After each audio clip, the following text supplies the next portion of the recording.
이스라엘 백성들은 이미 말씀을 들었고 순종했고, 그리고 그 길을 가면서 하나님에게 영광도 돌렸고, 그리고 이스라엘 백성들은 하나님의 은혜 가운데 복도 받았습니다. 그들이 없던 땅도 차지하게 되었고, 그들과 부닥쳤던 사람들, 거치는 사람들이 다시는 하나님이 이스라엘 백성의 신이라는 것을 알기 때문에 이스라엘 백성들을 공격할 수 없을 만큼 이스라엘 백성들이 이미 주변 모든 나라나 민족으로부터 두려움의 대상입니다. 그러니 이제부터는 형통하며 사는 길만 남았습니다. 편안하게 사는 삶, 형통하며 사는 삶에 이 일만 남은 이 이스라엘 백성들에게 그동안 수고했습니다, 고생 많이 했습니다, 이 얘기 해주면 하지요. 그동안 고생 많이 했습니다. 40년 동안, 그리고 16년 동안, 거의 56년 동안 저와 같이 우리와 함께 참 고생 많았습니다. 하나님 말씀 들어가면서 이렇게 여기까지 교회를 이끄는 여러분들 참 축복합니다, 감사합니다, 사랑합니다. 요즘 교회들은 다 이렇게 얘기하잖아요. 저도 그렇게 얘기하고 있으니, 그때 여호수아는 그렇게 얘기하지 않아요. 여호수아와 함께한 이스라엘 백성들에게, 그에게 남기는 마지막 이 말씀, 마지막 이야기는 그런 잘했다, 고생했다, 당신들의 헌신과 수고 때문에 우리가 세워졌습니다, 이런 말을 남기지 않아요. 어쩌면 우리보다도 훨씬 더 고생하고 힘들게 산 사람들입니다. 왜냐하면 그렇게 당부하면서도 미덥지 않은 이유가 있습니다. 여호수아와 250만 명이나 되는 이스라엘 민족, 그 사람들에게 신앙이라는 것이 있는데 결정적, 숙명적 약점이 있습니다.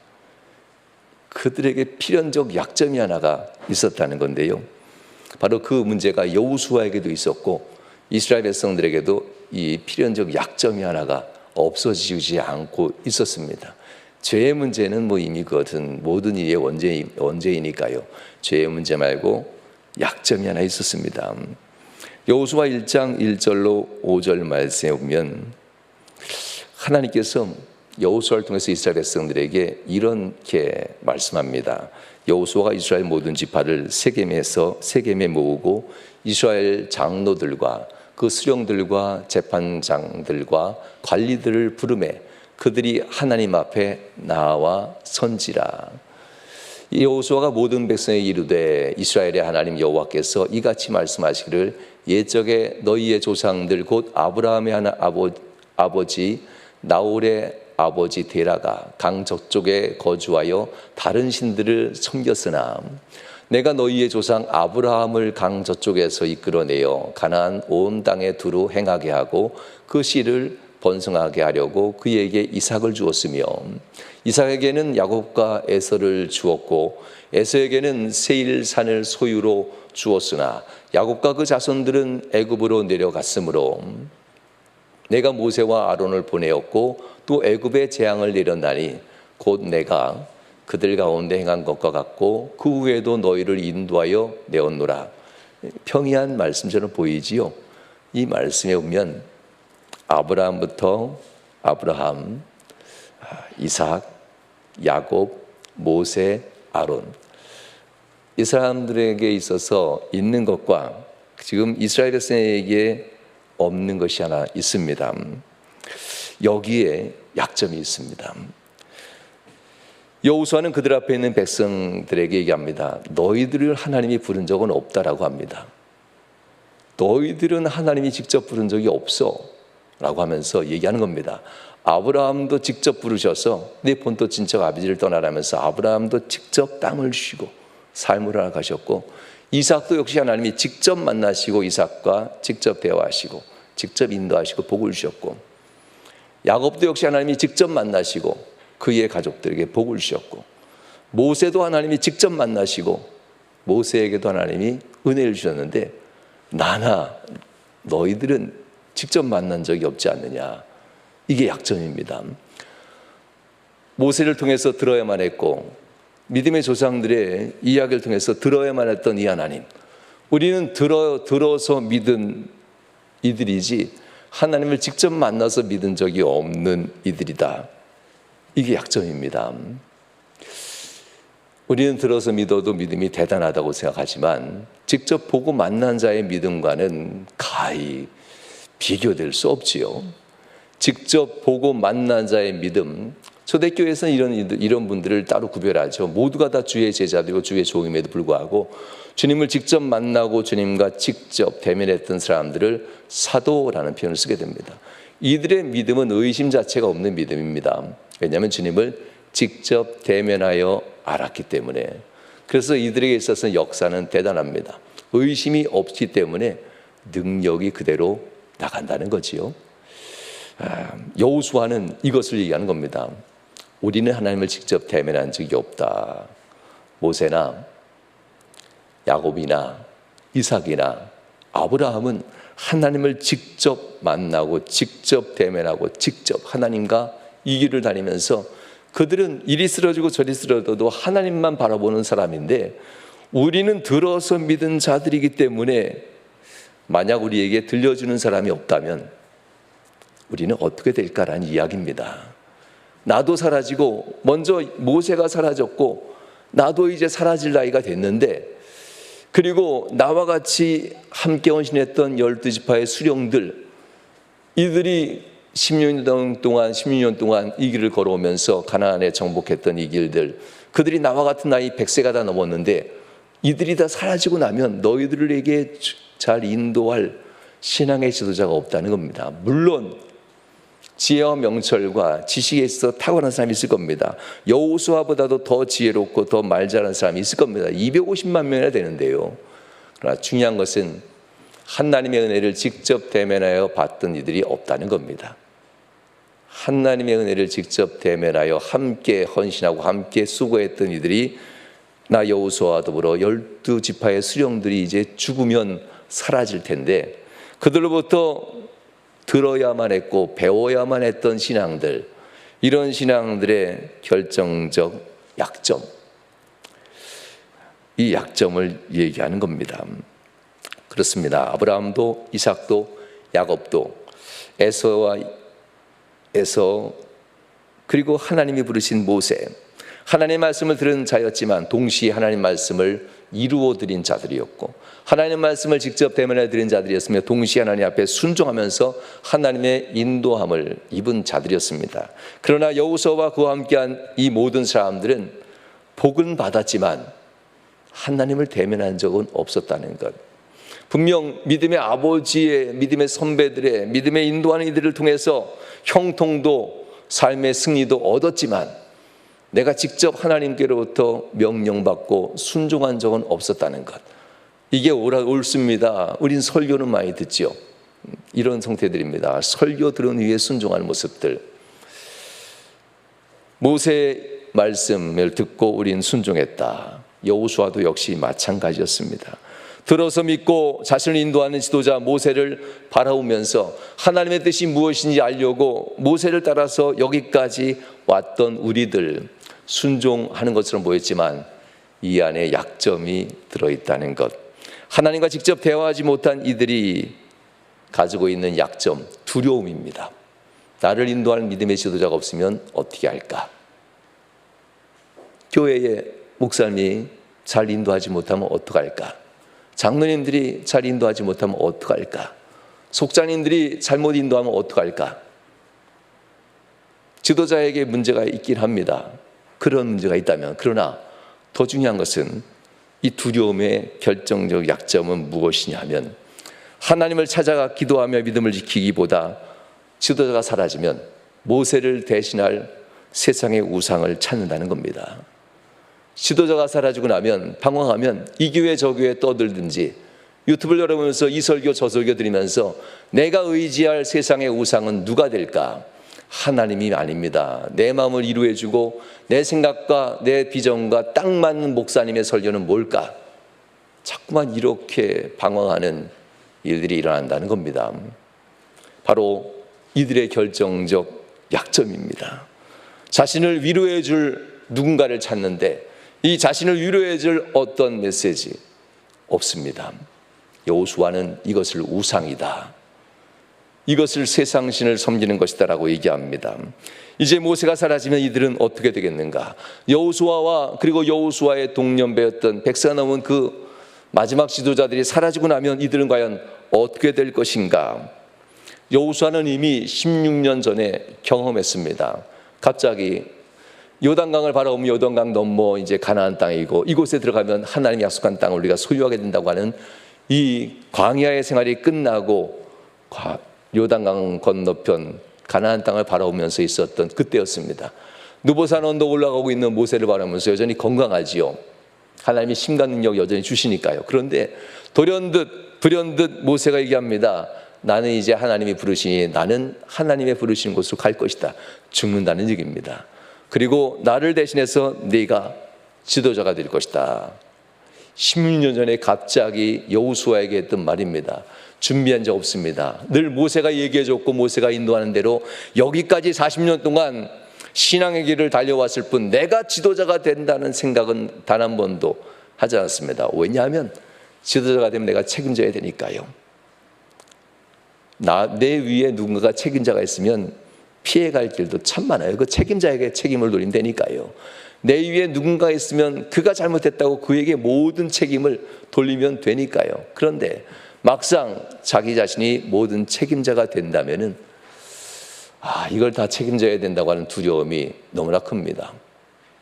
이 압박감들, 과연 따라오는 사람들은 그걸 이해해 줄까요? 그런 압박감 어떻게 인도해야 될까? 이 모든 책임을 또한 져야 되기도 하고 책임을 추궁하고 돌릴 때에 감당해내야 되기 때문에 그런 두려움들이 있었을 겁니다. 여호수아는 아직 준비가 되지 않았는데 16년 전에 모세가 그렇게 사라지고 납니다. 그리고 여호수아에게 지도자의 위치가 그냥 넘어옵니다. 이건 생각해 봐라도 아니었어요. 그냥 명령. 하나님도 즉각적 명령하면서 여호수아가 다음 지도자가 되게 합니다. 네가 준비하는 것이 아니라 내가 준비해 주는 거야. 이렇게 이제 하나님이 말씀이었죠. 쉽지 않은 말씀입니다. 이게 믿음이잖아요. 네가 하는 게 아니라 내가 하는 거야. 뛰어내려 봐. 이렇게 얘기하는 거니까 이게 참 믿음이 참 좋은 건데 참 어렵습니다. 하나님 말씀 들을 때는 한량 없는 은혜 너무나 좋습니다. 그러나 바로 앞에 순종하려고 한 걸음 내딜 때는 절벽에서 뛰어내리는 것처럼 왜 이렇게 두렵습니까? 이리저리 저울질해야 되고 자로잰 듯 재기도 해야 되고 가늠질도 해봐야 되는 이런 것들이 왜 믿음입니까? 이건 의심이지요. 여호수아에게 너의 능력을 한번 준비해봐라 이렇게 얘기한 적 없어요. 내가 네게 주면 돼. 따라와 봐. 믿음을 요구하셨던 하나님입니다. 여호수아가 그때 당시 16년 전에 당혹했던 고백을 신명기 34장 9절로 12절에 하나님은 이렇게 표현합니다. 모세가 눈의 아들 여호수아에게 안수하였으므로 그에게 지혜의 영이 충만하니 이스라엘의 자손이 여호와께서 모세에게 명하신 대로 여호수아의 말을 순종하였더라. 참 좋은 말씀이죠. 그러나 그 다음부터가 참 여호수아의 가슴 아픈 얘기입니다. 이후에는 이스라엘의 모세와 같은 선지자가 일어나지 못하였나니 모세는 여호와께서 대면하여 아시던 자요 여호와께서 그를 애굽 땅에 보내사 바로와 그의 모든 신하와 그의 온 땅의 모든 이적과 기사와 모든 큰 권능과 위엄을 행하게 하시며 온 이스라엘의 목전에서 그것을 행한 자더라. 모세에 대해서 이렇게 얘기합니다. 모세와 같은 지도자는 이제 없을 거다라고 합니다. 여호수아는 모세처럼 하지 못해요. 그러나 순종은 할 거다라고 얘기하지요. 모세와 같이 이렇게 하나님을 직접 대면하여 아는 자는 이제 한 사람도 일어나지 않을 거야. 모세를 알던 여호수아 시대가 끝나고 나면 하나님을 직접 대면하여 순종했던 사람들이 다 사라집니다. 이것을 여호수아는 16년 전에 경험합니다. 사라진다고 하는데 나는 하나님을 직접 대면하여 기도한 적도 없고 내 말씀에 대해 응답을 명료하게 명쾌하게 나는 응답받은 적도 없는데 모든 응답은 다 모세가 기도하고 모세가 응답받고 하나님은 모세만 부르셨고 모세에게만 말씀하셨는데 이 큰 일을 내가 어떻게 감당할 수 있으랴. 얼마나 두려웠겠습니까? 16년 전에 그 경험을 했던 여호수아입니다. 요단강 건너 가나안 땅을 바라보면서 느보산 정상을 오르는 모세가 내게 갑자기 지도자의 위치를 넘기면서 나는 죽는다 하면서 사라져버렸던 모세의 시체가 어디로 사라진지도 모르고 하나님이 감춰버리니 모세의 장사를 지낼 때 빈 관을 묻어야만 했던 이런 상황들. 그러면서 여호수아는 얼마나 두려워했었는지 16년 전에 느보산에서의 그날을 기억하면서 마지막 100세가 넘어가고 있는 여호수아가 이스라엘 백성들에게 나도 이렇게 사라질 거야, 너희들도 이제 어느 순간인가 당혹한 일이 올 거다라는 얘기입니다. 모세를 이어 지도자가 되기 전 40년 동안 여호수아는 승승장구합니다. 왜? 모세가 있었기 때문에. 40년 동안 광야를 달리면서 용사가 되고 때로는 장수가 되고 적군을 싸워 물리치고 승리하면서 대단한 위용으로 승정구를 올리고 돌아오면서 인정받는 사람으로 성장합니다. 왜? 그를 지도하는 여호수아의 지도자 모세가 있었기 때문에. 하나님을 대면해야 하는 자 지도자가 있었기 때문에. 나는 하나님을 대면해야 알지 못하지만 나를 인도하는 그분이 하나님을 대면하고 있었기 때문에 두려움이 없었다는 겁니다. 진작 내 믿음을 좀 찾으면 얼마나 좋았을까. 누군가가 기도해주고 누군가가 나를 위해주고 누군가가 하나님을 더 잘 믿고 그가 나를 위해서 기도해주고 그가 나를 위해서. 이게 언제까지 지속될 수 있겠는가. 여호수아는 이 당혹함을 이미 16년 전에 경험했고 누가 나를 위해서 가르치고 누가 나를 위해서 기도해 주는 것을 어느 순간 뛰어넘어야만 했습니다. 16년 동안 여호수아는 그렇게 살아갑니다. 여호수아 1장 9절에 여호수아에게 하나님은 두려워하는 여호수아에게 이렇게 얘기합니다. 내가 내게 명한 것이 아니냐. 강하고 담대하라. 두려워하지 말고 놀라지 말라. 내가 어디로 가든지 네 하나님 여호와가 너와 함께 하느니라 하시니라. 할렐루야. 하나님이 두려워하는 여호수아에게 내가 너를 대면하지는 않겠지만, 왜냐하면 모세에게까지만 했지만 너는 모세처럼 밤낮 없이 내게 나와 기도하는 사람은 아닌 것 같아. 그렇지만 내가 지도자로 세웠으니 내가 모세와 함께한 것처럼 너와 함께할 거야. 네가 어디로 가든지 내 하나님 여호와가 내가 너와 함께하고 너를 승리로 이끌어줄 거다. 두려워하지 말라라고 얘기합니다. 하나님의 응답과 하나님의 확실한 이 약속, 그리고 하나님의 강력한 역사가 함께하지 아니하면 여호수아는 주저앉았을 겁니다. 비록 모세처럼 하나님을 대면하여 알지 못하지만 하나님이 약속하신 이 언약 하나만 붙들고 16년 동안 가나안 정복의 길을 달려나가는 것을 봅니다. 자신의 연약함을 알았기에 자신의 이른 신앙의 업적, 그동안 10년 동안 우리 온 250만 명의 이 백성들이, 그리고 12지파의 두령들이 지도자가 되어서 언신하고 수고했던 이런 공적들을 마지막에 하나도 남기지 않습니다. 공신록을 만들지 않는다는 거예요. 마지막에 누가 수고 더 많이 했으니 너희들은 꼭 기억해 줘야 된다. 이 교회에 누가 헌신을 많이 했으니 이 사람은 꼭 기억해 줘야 된다. 이런 공신록을 남기지 않았다는 겁니다. 종종 기념비를 세우곤 합니다. 아무개 권사님, 아무개 장로님이 헌신해서 예배당을 졌습니다. 여호수아의 마지막을 보면 세우면 안 됩니다. 이름조차 남기지 않아야 됩니다. 주신 이도 하나님이시고 취하신 이도 하나님인데 거기 왜 하나님의 거룩한 성전에, 하나님의 거룩한 자리에 나의 이름을 남기려 합니까? 그러면 안 되겠지요. 여호수아는 바로 이스라엘 백성들에게 얘기합니다.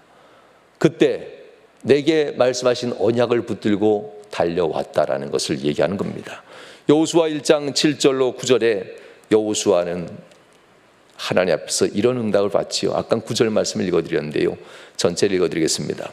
오직 강하고 극히 담대하여 나의 종 모세가 내게 명령한 그 율법을 다 지켜 행하고 우로나 자로나 치우치지 말라. 그리하면 어디로 가든지 형통하리니 이 율법책을 내 입에서 떠나지 말게 하며 주야로 그것을 묵상하여 그 안에 기록된 대로 다 지켜 행하라. 그리하면 내 길이 평탄하게 될 것이며 내가 형통하리라.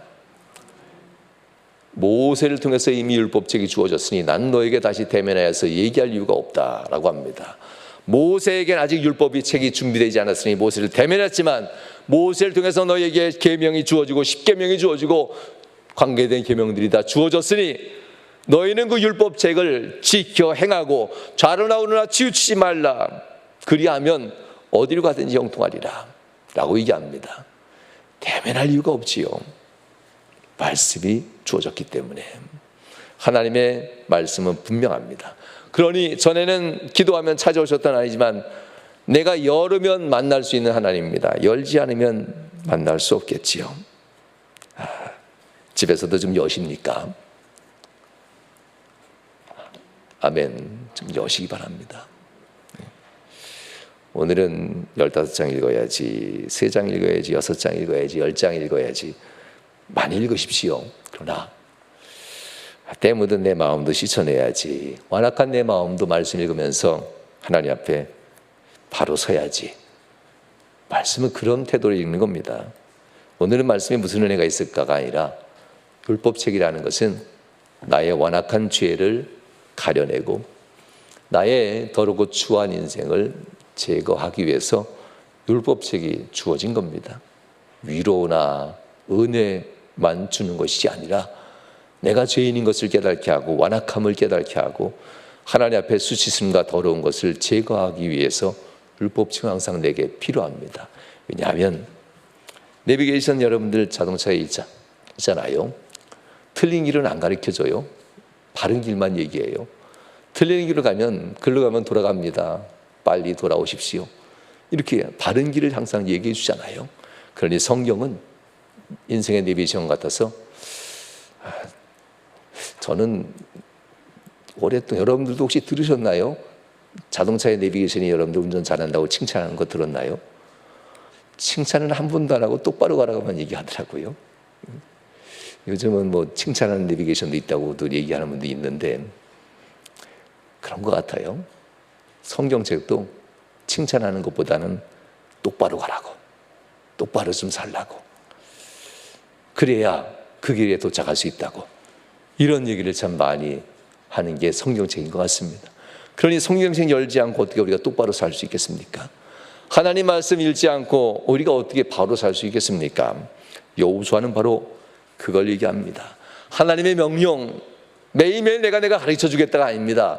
이미 주어진 이 율법책, 주의 말씀을 읽고 좌로나 우로나 치우치지 말라. 매일같이 묵상하고, 하루도 빠짐없이 묵상하고 좌로나 우로나 치우치지 말고 기록된 대로 지켜 행하면 내가 너와 함께 할 것이고 네가 가는 길이 형통하리라라고 약속하신 이 약속을 굳게 붙잡고 결국 16년 동안 가나안 땅의 사명을 완수하며 그의 100세가 넘어가며 110세가 가까워 되는 이 나이에 마지막 말씀을 남기는 것도 이 말씀이었습니다. 그런데도 왜 이렇게 불안합니까? 이스라엘 백성들하고 40년을 달려왔고 그리고 16년의 정복을 했는데도 왜 이렇게 불안하기만 합니까?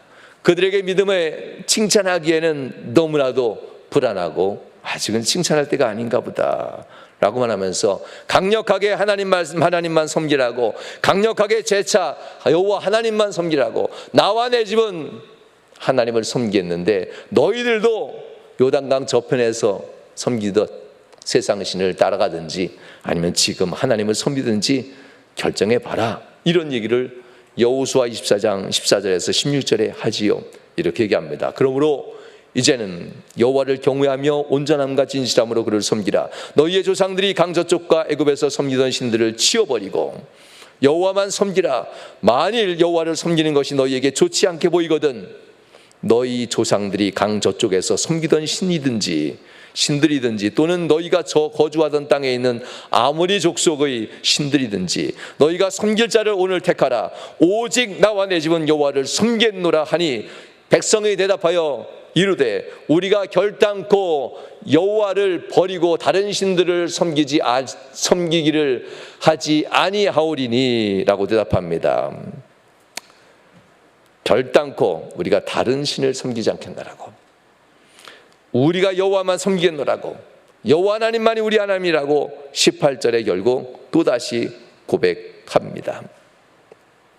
그러나 여호수아는 그들을 믿지 않습니다. 칭찬해 줘야지요. 얼마나 은혜로운 시간이에요. 여호수아가 설교를 하는데 다 아멘이야. 다 그것도 뜨겁게 아멘, 돌이켜 회개합니다. 돌이켜 하나님만 섬겼습니다. 아멘 외칩니다. 정말 은혜로운 시간입니다. 아멘이 쭉정이만 된 아멘이었나 봅니다. 결국 여호수아는 19절에 이렇게 얘기합니다. 여호수아가 백성에게 이르되 너희가 여호와를 능히 섬기지 못할 것은 그는 거룩하신 하나님이시요 질투하는 하나님이시니 너희의 잘못과 죄들을 사하지 아니하실 것입니다. 아멘 하지 마. 내가 보니까 너희들은 하나님 못 섬겨. 마음으로는 세상 것 좋아하면서 뭘 입으로는 하나님이 내 주라고 고백해.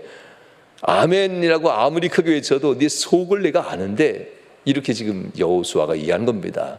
하나님 앞에 예배한다고 예배는 하면서도 네 속과 네 가정과 네 자녀들의 모든 삶을 들여다봐. 구원이나 받을 수 있겠나? 하나님은 질투하는 하나님이요 거룩하신 하나님이니 세상과 하나님을 경외하여서 거룩한 것과 불거한 것을 마음에 가진 자가 어떻게 구원받을 수 있겠니? 너희들의 잘못과 죄를 하나님은 사하지 아니하실 것이고 너희들이 이 땅에서 토해내버릴 거야. 이런 얘기를 합니다. 아니, 은혜롭게 설교하고 은혜롭게 아멘까지 다 했는데 결론은 너희들은 하나님 못 섬겨 라고 이렇게 얘기하고 있는 말씀입니다. 신명기 31장 16절, 거의 한 17년 전이죠. 모세가 마지막 살아있을 때니까요. 신명기 31장 16절에 모세가 가나안 땅에 가까워짐을 보고 하나님과 기도하는데 하나님이 이미 17년 전에 이렇게 얘기합니다. 또 여호와께서 모세에게 이르시되 너는 네 조상과 함께 누우려니와 이 백성은 그 땅으로 들어가라고 합니다. 들어간다고 합니다. 여기까지 참 좋죠. 그러나 이 백성이 들어가서 하는 짓 좀 봐라 라고 합니다. 이 백성은 그 땅으로 들어가 음란히 그 땅의 이방신들을 따르며 겉으로는 나를 섬기지만 속으로는 세상 것과 겸하여 사는 이 음란하다는 표현을 씁니다. 음란히 믿음 좋은 척하면서 속으로는 가증 죄를 가지고 살 거다라는 겁니다. 음란히 그 땅의 이방신들을 따르며 일어날 것이요 나를 버리고 내가 그들과 맺은 언약을 결국 그들은 어길 것이니라. 그런데 하나님은 왜 인도하시오? 아시면서도 왜 굳이 가나안 땅에 인도하셔? 어차피 들어가면 또 하나님을 배신할 것을 알면서도 약속입니다. 내가 언약했으니까 데려다는 주겠다라는 겁니다. 내가 약속한 것이 있으니까 나를 믿는 자는 구원한다고 약속했으니 나는 데려다 주겠다. 그러나 그 중에서 너무나 많은 사람들이 나를 떠나고 내 약속을 깨트리며 그들은 세상 신을 섬기고 세상과 겸하여 나를 믿는 자들이 그 땅에서 일어날 거야 라고 합니다. 이미 오래전에 모세의 일을 통해서 하나님은 알고 계셨습니다. 여호수아도 역시 모세를 통해 들었던 이 말씀을 알고 있었기 때문에 한 번도 잃어버리지 않습니다. 잘 되지만 내 마음은 부패해 있다는 것. 돈은 많이 벌지만 이건 하나님의 복이라고 내 입술로 얘기하지만 돈을 하나님께 드리지 않는 나의 천박한 이 신앙 알고 있었습니다. 여호수아는 많은 땅을 소유하고 그 가나안 땅의 축복을 다 받고 있지만 삶으로는 내가 하나님 축복하였다고 얘기하지만 행실로는 하나님 앞에 내어드리지 않는 이 모습들 얼마나 추하고 더러운 모습인지 여호수아는 알고 있었습니다.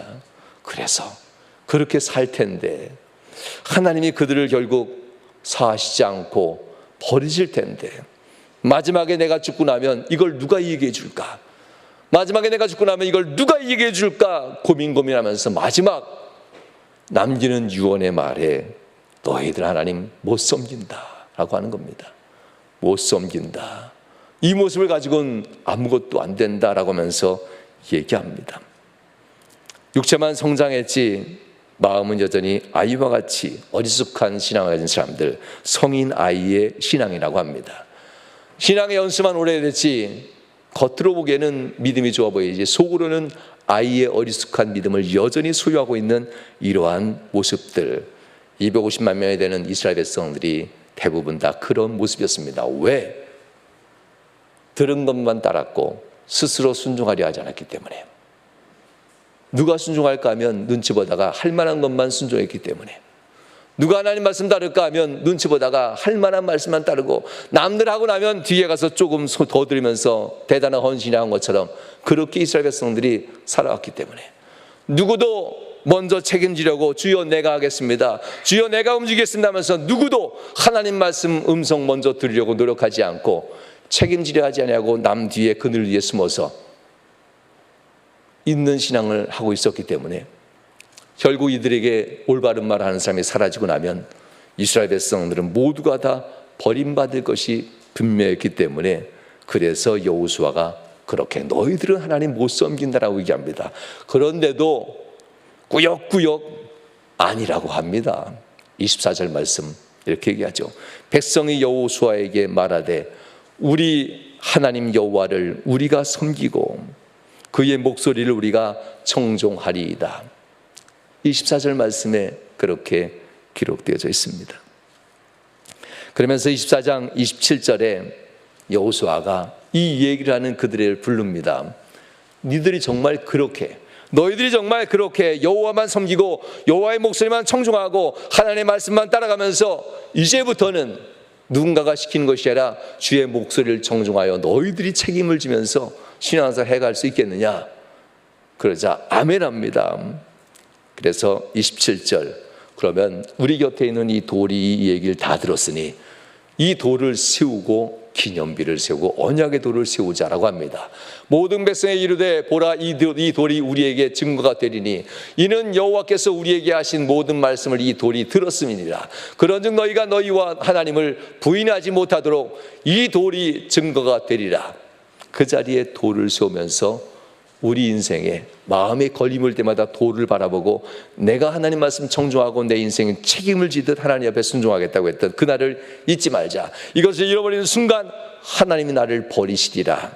이런 것을 이제 고백하는 돌을 세우며 기념비를 남기는 겁니다.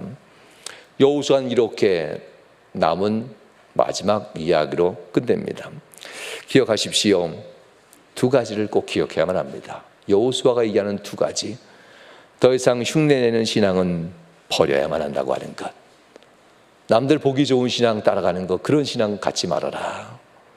내가 보기에 착해 보이는 신앙, 그런 신앙, 흉내내는 신앙들은 버려라. 남들만큼만 하면 되는 것처럼 보이는 신앙 버려라. 보여지는 것만 따라가는 이 신앙은 한계가 온다는 겁니다. 여호와를 청중하고 여호와를 바라보고 하나님 말씀 앞에 내가 먼저 순종하며 내 인생의 책임을 지고 하나님 앞에 고백한 입술엔 그 말에 책임을 지고 하나님 앞에 기도했던 것엔 그 말, 기도에 책임을 지면서 하나님 앞에 너 스스로가 신앙으로 굳게 서는 자가 되어라. 흉내내는 신앙, 따라가는 신앙 하지 말아라. 두 번째는 너의 신앙이 변한다는 사실을 잊지 말아라 라는 겁니다. 오늘 뜨거웠지만 바로 조금만 뒤면, 나서기만 하면 잊어버릴 걸. 부담스러운 얘기는 교회에 놓고 그냥 편안하게 오늘 하루 예배 드렸어 하고 돌아갈 거야 너희들은. 이런 얘기하는 겁니다. 오늘 나와 같이 무거운 얘기를 했지만 돌이켜 일어나면 마치 벌을 이미 받은 사람처럼 너희는 편안하게 다 잊어버리고 돌아갈 거야. 많은 그리스도인들이 그렇게 돌아가지 않나요? 예배를 드렸어가 아니라 말씀 가운데 내가 말씀 붙들고 회개했습니다라고 돌아가야 되는데, 말씀 가운데 우리는 헌신하고 내가 이제부터 지켜야지 이렇게 가야 되는데, 오늘 하루 예배 드렸어요. 주일 성수를 그런 의미로 종종 이해합니다. 신앙은 이렇게 예배란 1시간 사이에도 변해버려요. 은혜 받고 바뀌어야지 하면서도 일어서는 순간 신앙은 변하니 하루만 지나면 얼마나 많이 변하겠습니까? 연약한 인간이라고 하는 것, 그러니 돌을 보면서 내가 즉시라도 내 신앙은 변절할 수 있구나. 즉시라도 내 인생의 신앙은 바뀔 수 있구나. 내일은 고사하고 조금 후에라도 나는 세상의 근심, 염려, 걱정, 유혹을 받는 순간 나는 세상 신을 마음에 두는 자가 된다는 사실, 그런 자로서 하나님을 섬기지 못한다는 사실을 내가 기억해야 되겠구나. 두 가지였습니다. 성도 여러분, 신앙생활은 하나님이 우리에게 복을 주려 하는 겁니다. 이 두 가지를 남기면서 하나님이 주시는 이 땅에서의 복, 하나님이 주시는 이 형통의 복, 하나님이 주시는 이 은혜의 복을 영원히 누리길 원한다면 따라하는 신앙 버리고 하나님께로부터 청종하고 순종하는 신앙으로 바뀌고 책임질 수 있는 신앙으로 바뀌고, 더 나아가 하나님 앞에서 나는 잠시 뒤에도 이 신앙 바뀔 수 있다는 믿음을, 마음을 기억하며 정신 차리고 항상 기도하는 자세로 살자라는 것. 맺으신 약속을 하나님은 영원히 지키시는 분이고 그것을 이루어주고 싶은 분입니다. 여러분 인생 가운데 다가오는 여러 가지 어려움과 슬픔의 순간들이 있을 겁니다. 이 마음의 괴로운 순간마다 신앙이 왜 나만 어렵습니까? 신앙이 왜 내 인생만 어렵습니까? 믿음 생활이 내 가족만 왜 이렇게 어렵지요? 신앙이 왜 내 자녀들에게만 이렇게 어렵습니까? 왜 우리만 이렇게 자꾸 신앙의 고배를 자꾸 마시고 왜 나만 자꾸 이런 신앙의 고난을 겪어야만 합니까? 왜 내 남편은, 왜 내 아내는, 왜 내 자녀들은 이렇게 신앙의 고배를 자꾸 마셔야만 합니까? 이러한 일들 속에서 우리가 함께 돌아봐야만 합니다. 연약하다. 내가 하나님 앞에 따라가는 신앙이었구나. 한번 돌아보고 주님 손 확 잡고 주님 말씀 붙들고 일어서는 저와 여러분 될 수 있길 주님으로 축원합니다.